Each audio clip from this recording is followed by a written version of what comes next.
Alright, let's have a go at this last bit of Tacitus in the middle of chapter 22. The secrets of Poppia. Many mathematicians, which are astronomers, these are, looks like apposition, these are the worst instruments of matrimony of the emperor. I don't think it's matrimony, but being matched with or being partners. So having astrologers, these are very bad things to have. Haberwarant. So many of these worst instruments had the secrets of Poppia, from which Ptolemaeus, the companion in Spain to Otho, when he was still alive, super still means he's still alive, had promised to Nero, Eon, whatever that is here, it's probably him, and after there was a bit of trustworthiness from the outcome, there was conjectures now, and with the rumour of the old age of Galba and with the youth of Otho, he was persuaded, like I say, Otho looks like he's persuaded that by the computation of these astrologers, that he would be adsciscator, he'd be admitted now into the imperium. He would be in some sort of power role in the empire. Okay, so there's an astrologer, Ptolemaeus.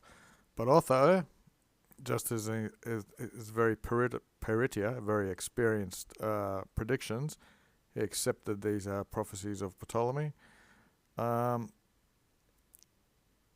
if by the advice of fate, these are true sayings, and with the desires of the human character, they are rather freely libentious to believing such obscure prophecies and things.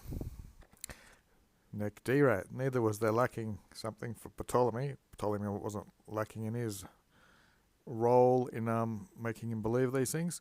And Yam, already, he was the instinctor or the goader of getting Otho to do crimes, Sceleris's crimes, to which very easily, from these modi, this type of will or wish or voto is crossed over.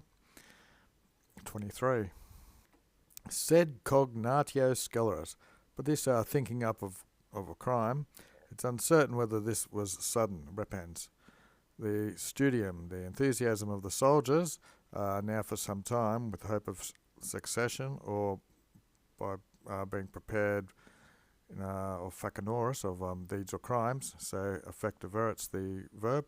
So he'd been affecting or trying to affect this enthusiasm of the soldiers in iterari, on their journeys wherever they're going, in the columns when they draw up, in the stations, which are camps, I'm guessing.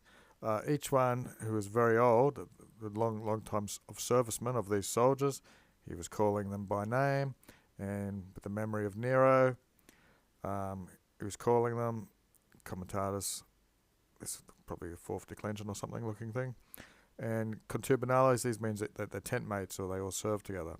So he was trying to stir up in the old time veterans, getting them on board. He actually knew their names, and he would refer to Nero. Agnoscere alius, historical infinitive, it looks like. He knew some of them. He would require certain people, or he'd seek out certain ones, and we would help other people. So there's three historical infinitives, with money or with favour. Rather often, he would insert complaints and ambiguous sermons, ambiguous words concerning Galba, and things which, for the vulgar, the common people, would be other turbulenting things, confusing things to stir them up. Okay, so the labours of the road, of the itineraries, of the journeying, these are some of these things that are confusing people. There's hard work, there's an inopia, a lack of comitum, this is usually provisions, also getting passed as a comediums and passage, but I think it's just food supplies for the army would be here. So it's hard work, there's a lack of provisions, and there's a harshness of being under the command. It looks like the troops or the common people were accepting this rather atrociously. They weren't taking it well. And what have we got here? Lake of Campania and the cities of Achaia. So the Silitite. These people who were accustomed to go in fleets or in ships to these lakes and these cities. Looks like with difficulty, under arms, they were struggling, and the immense spaces of the roads they had to go. So looks like the Alps were especially difficult with shields and armour and weapons, etc. Pyrenees as well. We know the Alps are covered with snow. 24. So now, with flagrantibus animus, with burning minds of the soldiers, and it was as if Mavius Prudens was adding torches to them. So we've got things burning and things burning. He was one of the proximates, one of the close people to Gellius. He was now adding a bit more fire to the matter.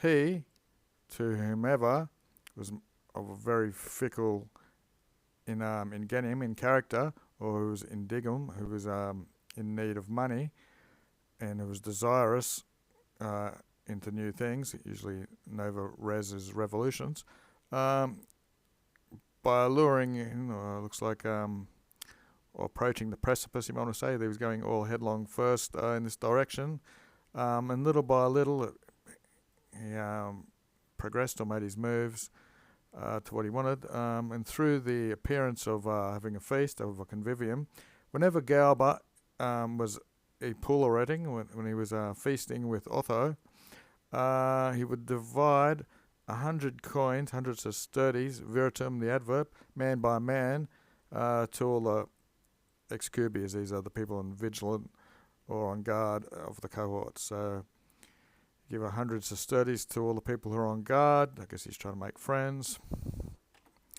Quam velut, this which was as a public largesse, this distributing of money.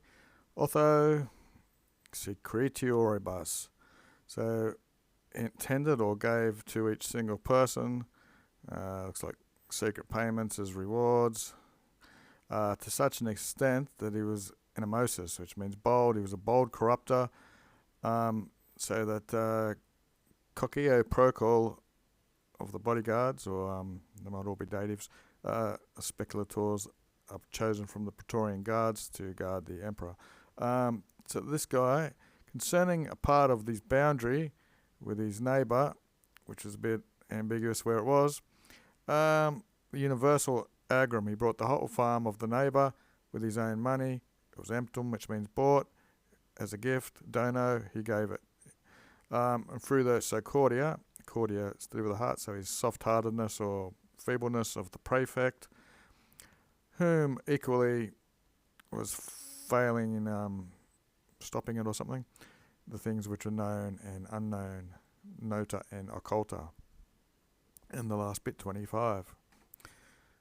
But then, from free man Onomaston, he put in charge of his future crime.